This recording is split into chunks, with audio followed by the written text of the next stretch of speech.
Hi everyone. I'm Hanole first from the Big Island, and we're down here at Iolani Palace. Today's the 4th of July. 4th of July, of course, is Independence Day for the United States of America. But it's also the day that the Republic of Hawaii was formally founded. And so, for myself as a Hawaiian, I have to stand in protest, because while the rest of the world is celebrating independence, we Hawaiians do not have that same luxury. As a matter of fact, we are continually spending most of our life fighting for the few rights that we have left. And so part of my reason for being down here is in protest.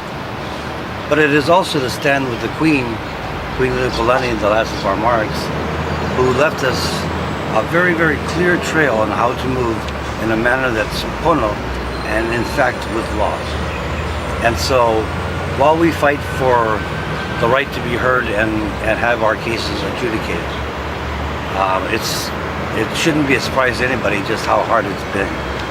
But the subject of today's conversation I wanted to bring up was the expansion of the military in Hawaii. And this is very, very important because when the illegal overthrow happened, what happened is there was a naval vessel out in the harbor called the Boston, and they sent a battalion of Marines to set up right across here, right by the Judicial Library over here, to aim their guns at the palace. So everybody knew that there was a coup d'etat, or they say a coup d'etat. I don't believe that coup d'etat is quite the right word, but the posturing for an invasion of the Hawaiian Kingdom through military force. Now, the reason I wanted to bring some of this subject up today is because right now, in the last couple of years, and it's going to be in the couple of years coming, there's a massive influx of military influence in Hawaii, especially on the Big Island. A lot of people don't know what is happening up there because the media is so well controlled by the powers to be. But one of the things that's happening on the Big Island is that right outside of Hilo Airport, just as you're driving in, there is the largest military commissary in the Pacific, right outside of Hilo Airport, on Hawaiian Homeland, by the way. Now, you know, as that was being built, people were saying, oh yeah, it's a commissary being built up, but they didn't, I don't believe people understand the gravity of what that meant. Because if it's the largest commissary in the Pacific, what does that tell you? It tells me there's 100,000 guys coming here with guns. And so I look at it as another invasion, just as the Queen experienced, just as we are opposing. And so not only is there the largest commissaries there, but behind the tree line at the Hilo Airport, more toward the coast side of it, which nobody seems to know. In fact, you'd have to actually look it up on the internet. There's a place that's being developed. It's called the Keaukaha Military Reservation. Now, that too is on Hawaiian homelands. And when you look it up on the internet, you'll find that this military installation is almost 70% finished. Now, I can tell you, 9 out of 10 people in Hilo who live right there have not even the faintest idea what's going on.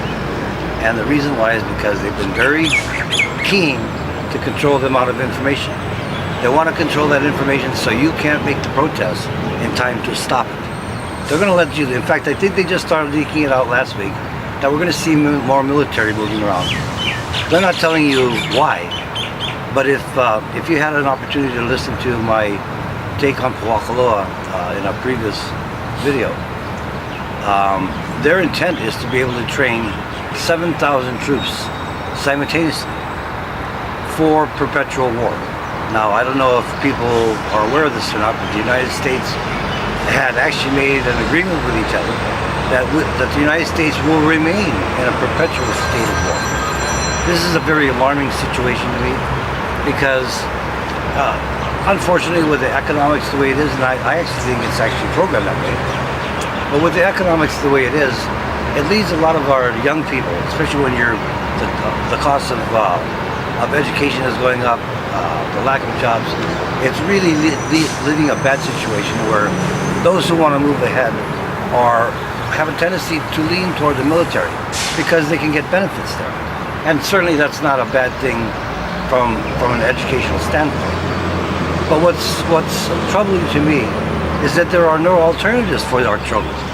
They are really left without anything, and if you want to get educated and you want to be able to see some things, you probably have to join the military. Well, it's a little different today because now, just in the last couple of months, the United States has declared a perpetual war all over the world. That means our children are being raised to go to battle, not just to go into the military life, but to go into battle. Now, I think this is very important because, you know, we have to look at Hawaii and what do we want to see? Do you want Hawaii to look like the Philippines, like Civic Bay? Because I'm afraid that's what Hilo is going to turn into. And of course, when you have a situation where you have a large compound of military, you have all the vices that we don't want to see in society, like prostitution, drugs, I mean, all kinds of social no-nos are going to come down and they're inevitable. And so as a parent thinking about other people's children, I worry very seriously. What is the picture we're painting for them? And what is the picture we have in Hawaii? Now I wanted to bring this up too because I am very concerned about this idea of the military build-up. By the way, they're building up Puakaloa. They claim they're not adding acreage, but in fact they are. The Puakaloa military installation lies on the saddle road between Mauna Loa and Mauna Kea.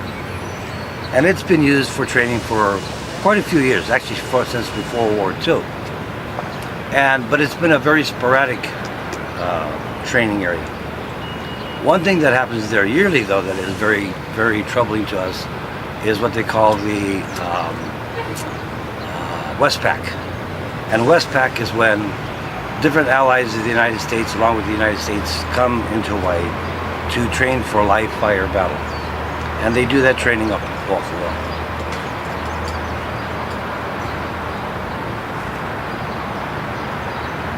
The Puakaloa area is being built up. What they're doing is they're revamping the whole place. It's going to turn into a huge live fire training range where they're going to be able to train troops. This is also where, by the way, they wanted to bring the strikers. Those are the 10-ton or 20-ton personnel carriers that they were trying to put over here a couple years ago that are used in the war. They're used in Afghanistan and stuff. And so, along with this expansion of Puakaloa, they say they're going to contain it in the building, but an actual miniaturized Mediterranean type town where they can conduct terrorist type training of the personnel. Now, along with this buildup, when I tell you that there's the largest commissary in the Pacific, and I'm informing you that they intend to build up the back of Keokaha into the military reservation back there.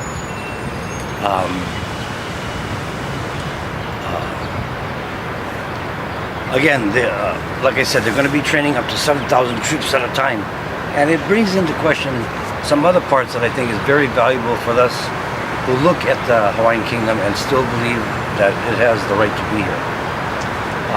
One of the concerns that I have that is very rarely talked about is that the Hawaiian Kingdom, when it was internationally recognized, was well recognized to be a neutral nation, much like Switzerland. And under the laws of wars international, a neutral country is one that you cannot have war in, you cannot do any of that stuff. You cannot even move troops through there. And so my concern here at this time is that Hawaii as the Hawaiian Kingdom, which still is, being a neutral nation, is now having to buckle down to the forces of the United States to create a first strike situation from a neutral nation. Now, this is not only bad for our people, it is bad international wise. It is a violation of international law to do this. And it also puts the Hawaiian Islands in an extraordinary exposure to terrorists, because we are publicizing that we are developing first strike capability from the Hawaiian Islands. And so along with this, along with Puakaloa, down toward the ocean side now is Kauai High, which is the harbor there. And the military has bought a strip of land from the harbor that goes up, for those who have a little bit of geographic understanding, where the Saddle Road meets the Kona Road. It's going to take the whole corridor from that to the Waikoloa Junction, right up to the middle up there, as part of a live fire training area also. Now, I don't know any other state in the Union that has more bases, military holdings, than we have in Hawaii. And in fact, I believe military occupies almost 40% of the land here. And you know, I've been involved with protesting military stuff, and one of the things that we protested quite seriously and continue to protest is the use of depleted uranium in what they call spotter shots, so they can fire cannons at it. Now, I would hope that the viewing audience would know a little bit about depleted uranium, but it's extraordinary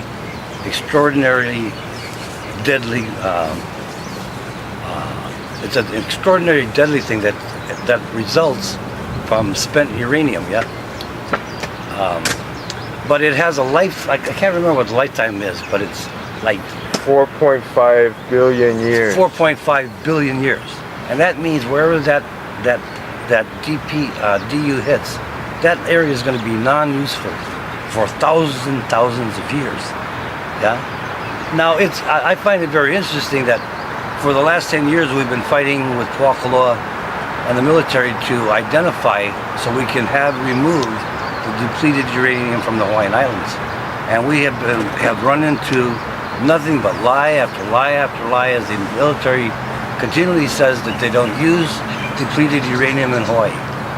And yet in a newspaper article a few weeks ago, when they were talking about the need to build up Puakaloa training area to save Makua Valley, in that article they had also said that they were also going to ask for a special permit for the continued use of depleted uranium spotter rounds.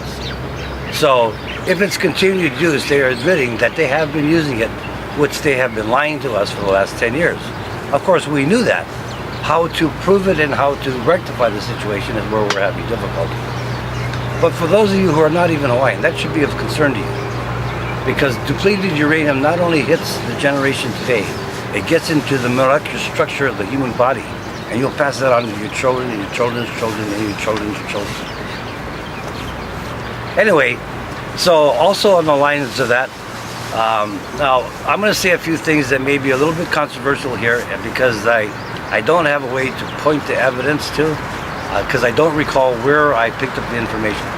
But I can tell you that not only is the Puakaloa area being built up, but that there is good reason to believe that they are going to move.